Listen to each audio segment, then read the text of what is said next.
If you had told me 4 years ago that a good part of my inheritance would be invested in a farm in South India, I would have laughed. I was a product designer who was in the tech industry. I dealt with wireframes, pixels, and occasionally structured databases. To the extent I had a retirement plan, it probably included having my money in index funds or the stock market, and perhaps an apartment in the suburbs of Bangalore where I could retire for part of the year.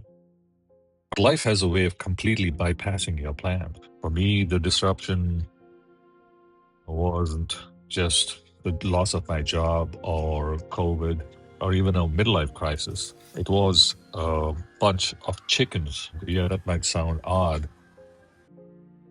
My sister lives in Bangalore uh, in an apartment complex that's on the ground floor. It's a corner unit, so it has two sides that were dedicated to a garden. This is a garden that she maintained for several years before she decided to get a couple of chickens. Now, as you know, hobbies tend to grow and you add more resources to it. So a couple of chickens turned to a flock of chicken over the span of 3, 4 years. A beautiful garden turned into a place that had coops, feeders, bags of feed, a small poultry operation.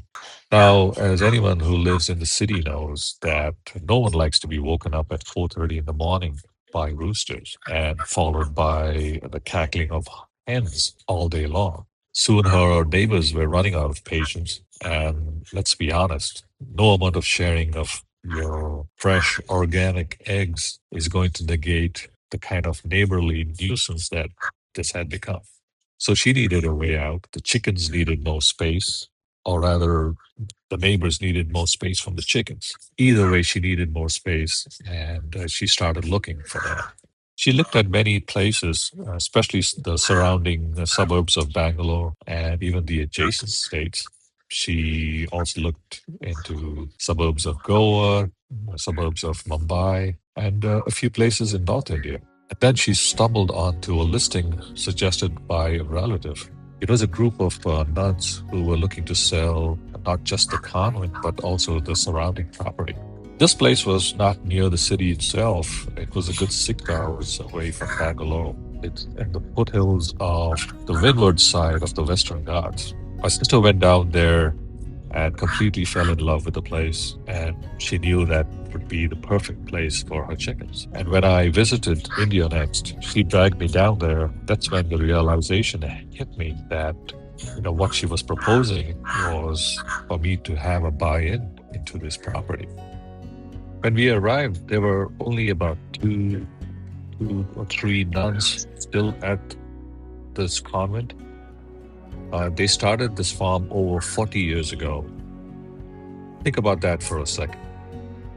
These women were the ones who had cleared this land, planted the initial rubber trees, and then later added arecanut and coconut trees.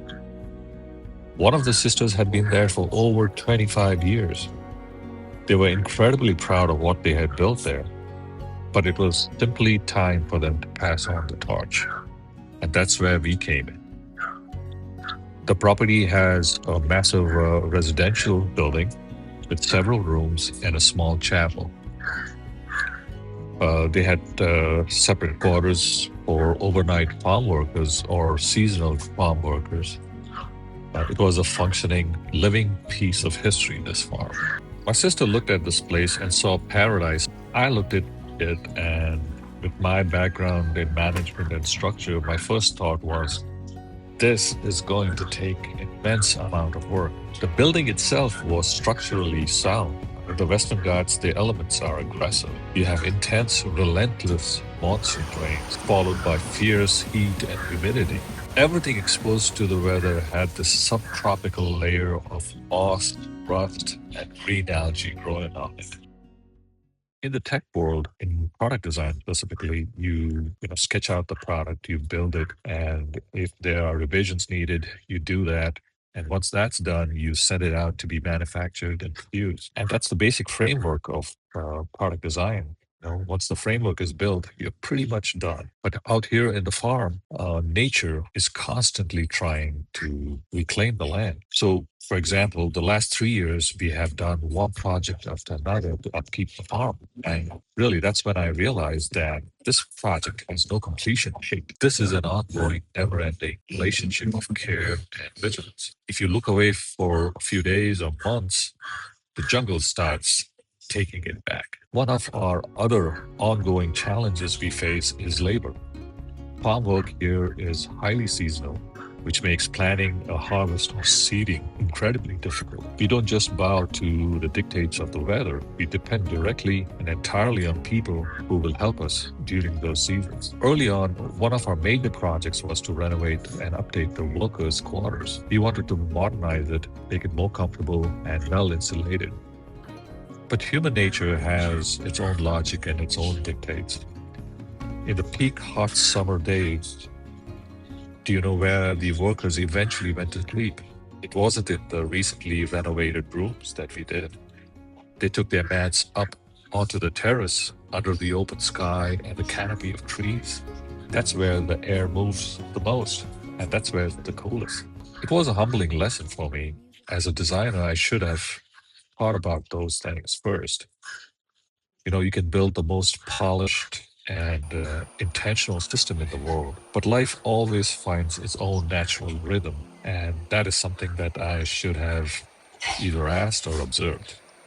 So, on this farm, 6 hours away from the city I grew up in, bounded on one side by a stream and on another by a river, I'm learning a completely different definition of work.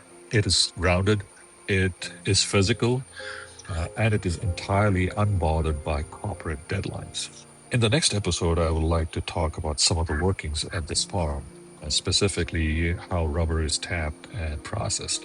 Now, oddly enough, this is not a new process to me. I do have a vague recollection of experiencing some of this when I was a very young boy in my native state of Kerala.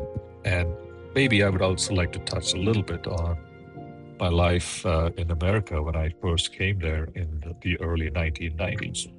Thank you for joining me on these field notes. If you are experiencing something similar or you're navigating a strange, unexpected transition in your own life, please share those in the comments. Let me know how you are handling the disruption and the upkeep. I'll see you in the next one.